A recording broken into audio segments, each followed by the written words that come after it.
women make up 53% of the 29 crore registered unorganized workers in India, according to the eShram National Database. A report by International Labour Organization shows that 82% of working women in India are in jobs such as domestic work, construction, waste picking, street vending, and home-based work. Awareness of and access to programs like Ayushman Bharat, including the Digital Health Mission and Pradhan Mantri Jan Arogya Yojana health insurance program remains a challenge for millions of India's large informal labour force. To solve for this, AlgoBharat, AlgoBharat Foundation's India initiative is developing a digital health passport in partnership with Lok Swasthya SEWA, the health team of Self-Employed Women's Association. What's the idea of a digital health passport?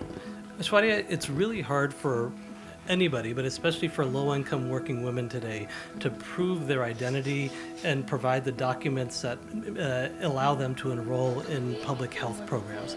And so the health passport is something that's to empower them with their data so that they can enroll in these critical health programs.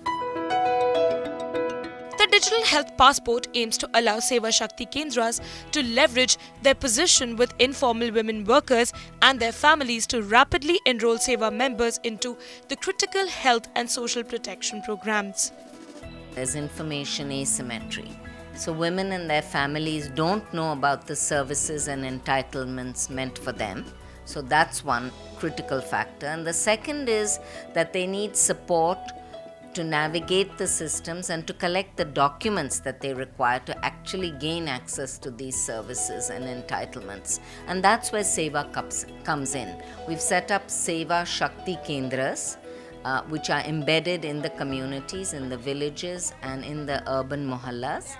These are a center like an information hub run by women themselves. Women run these and provide information to their sisters and their families, and also help them actually collect all the documents required for the entitlements and the services. But what's very important, and which is where AlgoBharat Foundation comes in, is that it needs to be kept in a safe space so that they don't get lost or misplaced or even burnt, floods, fire. This will be in their control. It's democratizing their own data and documents. It will lead them further on the road to health security. Elaborate a little bit on the tech that you're bringing to this. So what blockchain enables is transparency, but also privacy, right? So you can be transparent. So when you've, through the link through DigiLocker and documents that are going to be provided by the government, you can store them. They stay in the DigiLocker, but what it enables the woman to do is show that document, prove who she is, and prove her eligibility for a program, right? And she can do that without having to carry around the paper documents. Can you help us understand how many women are you working with currently, and with this initiative, how many women are you planning to bring to the fold? Initially in our pilot, we'll be reaching out to 200 women because we have to test it out. That's the nature of pilots, and see where are the gaps and glitches and what works, what doesn't. And then we'll be scaling it up, eventually we would like to cover, if possible, the dream is to cover all 30 lakh Seva members. But we have to go step by step, starting in Gujarat anyway. And at least, 200,000 to 300,000 of our members we'd like to cover through our health program.